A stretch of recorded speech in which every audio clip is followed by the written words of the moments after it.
What's up guys? Welcome to our vlog. Today we're going to mix our solution for dishwashing liquid. So stay tuned and watch till the end. Ta-da! Let's go! We have 15 liters of water. And then next is the surfactant. Yan. This is the surfactant, guys. We ordered it in Shopee. Shopee ang malakas. The surfactant is a water ingredient para mag-plus amon. Basta amon to naintindihan ko sa surfactant. Anyway, this is the surfactant. So, i-mix natin. Making sure nga walang mga bilog-bilog na naiwan. Thank you. This is it, guys. 1, 2, 3. Oops, sorry.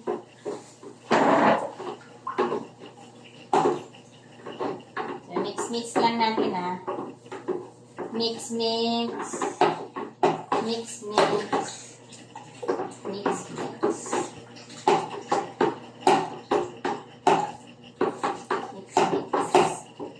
Actually, this is our second time na mag-mix sa aming mixture.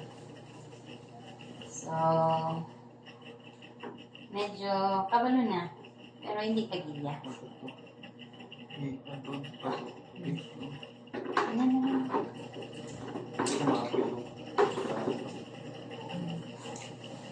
And then,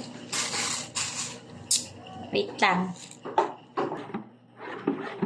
So, this is it, guys. So, make it sure lang na walang mamumuong mga bilog-bilog sa ating surfactant before maglagay sa next na ingredients. Susunod na ilagay is our Citea or foam booster. This is foam booster. Mix lang guys.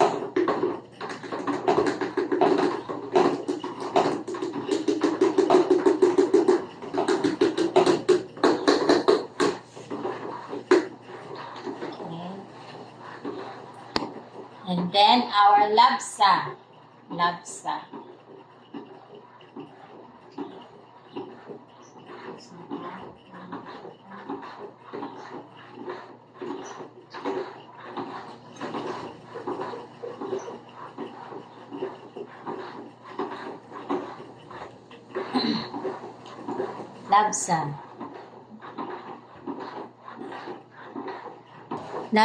or degreaser.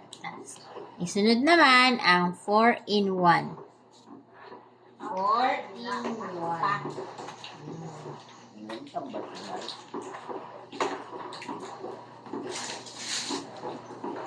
Isunod na ilagay ang scent. Lemon siya, guys. Lemon flavor.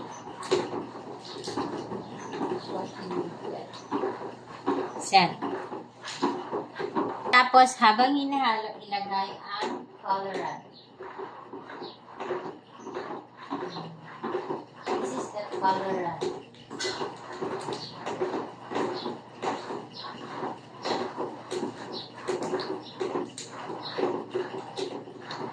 Panghuling ilagay is ang ating industrial salt.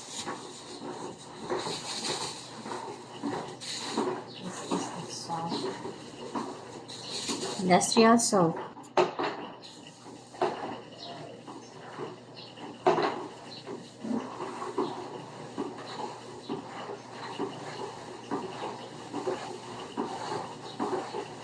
Siyempre, industrial salt, hindi siya kumakain.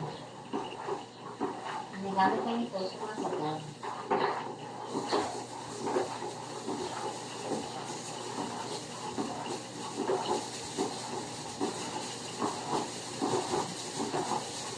Guys, we're almost there. there. Look, look. There you go. Our lemon flavor dishwashing liquid. Hello. Ayan na siya, guys. After 5 minutes of mixing on and on and on. Pero hindi pa siya tapos. Papakita ko sa inyo ang end product na wala yung mga bula-bula. May mga bubbles pala. Rest na naman. Okay, wait lang. So, this is it, guys. Oh, nan. Naman na siya kalapot. So, iparest natin siya for 24 hours and let's see the end product tomorrow. Bye!